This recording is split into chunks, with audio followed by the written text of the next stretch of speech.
We'll come to order today with a roll call. Please answer the question and we'll use that as attendance. The question is, what was your middle school AIM screen name and or like funniest email name that you've ever had? So, as we go down the list, Senator Bauer. My name is like girlygirl_KT. Senator Berry. Senator Warren. Trumpet freak with trumpet and freak both spelled wrong. That's so my screen. Senator Carr. Boehner, because I babysat a guy who couldn't say else. So he said. Senator Dudley. Senator Eager. EAGS 85. Senator Easterly. There's something about that. I feel like there's something about Senator Frazee. Mine was DB Frazee, creative. Senator Hare. Ethnic 17, which is the first two letters of my first name and my middle name put together. Senator Harmon. Harmonator 198. Senator Hilgenkamp. I was clever, so I had 4 like golf, 4 in my Senator Johns. Senator Jorgensen. Senator Cameron. I'm going to have to say Farm Boy 1000. Senator Coughlin. Coffin 005. Senator Kelly. Senator Kidwell. I was really obsessed with the 80s throughout my junior high formative years, so mine was AM Hall, so all which was short for Infinity Michael Hall. Senator Cook. Did not happen. Senator Lee. I was a little older than the rest of you. Senator Lee. I think it was like brown-eyed girl, but no I was too long. But Senator Lopez. Senator Mers. Pudge B08.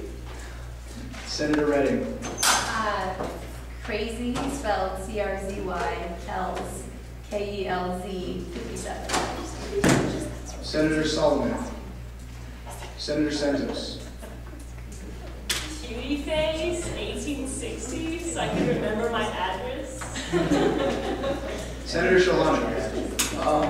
So I had a nickname in high school which was Chronic, and I was a cross country runner. So it was LSN, which was in high school, XC Chronic 07. Just a side note, I hope that's not indicative of our generation where we have to memorize our address by memorizing our screen name better. Senator Stein. Senator Sutton. Liz, 6284. Senator Watson. I was big into basketball, so that jumping, aim, like getting you. Senator, excuse me, Speaker Whitsett. I believe blue, 1989, for the St. Louis Blues hockey team. Senator Williams. Flirt Squirt 72. It rhymed, I liked it. Wait, repeat that? Flirt squirt.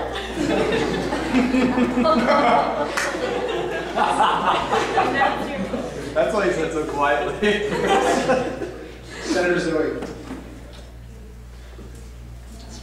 All right, please rise for the Pledge of Allegiance.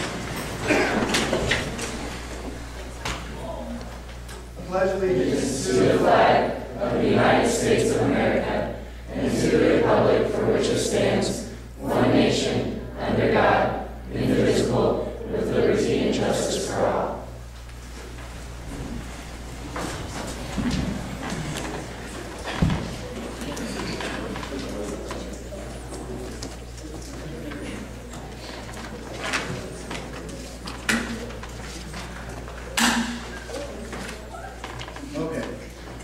Appointments 8, 10,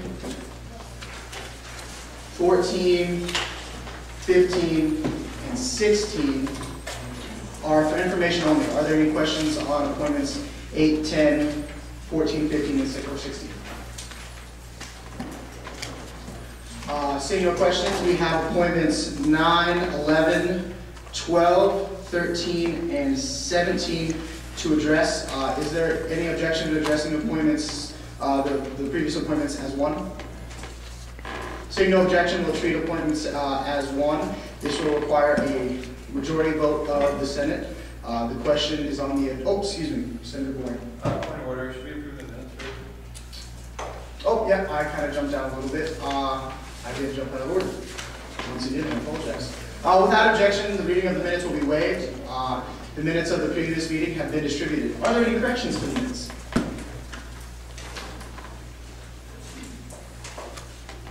If there are no corrections, the minutes stand approved as distributed. Returning to appointments, excuse my error. The question is on the adoption of the motion to approve appointments 9, 11, 12, 13, and 17. We'll just have a voice vote on this. Those in favor of the motion say aye. All those opposed say no. And all those wishing to abstain from the vote, please say abstain. All those in favor? Aye. All those opposed? All those wishing to abstain? Appointments 9, 11, 12, 13, and 17 have been approved. Is there anyone wishing to speak in open forum? I believe we have Student Legal Services here. And if you guys are welcome to speak. My name is Shelley Stahl, and I'm the Director of the Student Legal Service Office, and this is Tom Keefe. And we are your two lawyers up there, and we just wanted to come today and kind of introduce ourselves to you and talk a little bit about what we do. We have a set of guidelines that allows us to take students' cases, some for court and some just for advice only. We do about 1,200 to 1,300 individual cases a year. And sometimes those will range from like 1 half-hour consultation to a case that might go on for several months and involve going to court for a student and things like that. We also speak to student groups whenever we're invited. In fact, we really like to do that. So if you know of any student groups that would like somebody to come out, just tell us the topic, we'll do a preparation, and we'd be glad to talk to your group about that. You want to come on up and tell them, I don't know, what kind of cases we do? We do a lot of landlord-tenant criminal misdemeanor cases. Everything is confidential. We have worked with the ASUN, also we're working with the president right now on some things in the off-campus housing. So we're available, let students know we're there, I'd like to help them out. Yeah, we're in room 335, and so if you haven't been to our office, please just stop by.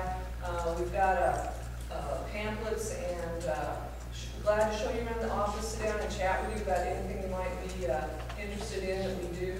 And we love it when students come up there, so please come up and visit us and stop by.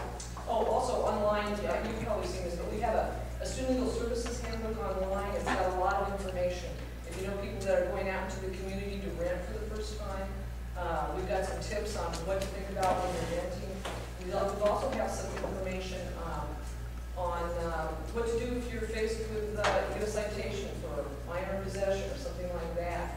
And our handbook links to the actual laws and some other useful information. So if you know somebody who needs legal advice, we will talk to any student about anything. If we can't actually represent that student in court, we'll try to give them an overview of the situation and refer them to some resources where they can get some help. So anybody is welcome up there who's a UNL student, and we can usually get you in for an appointment within a day or two. So especially if it's an emergency, we'll talk to you on the phone. So if you know somebody that might need some emergency legal advice, feel free to send them our way. Thank you. Thank you very much.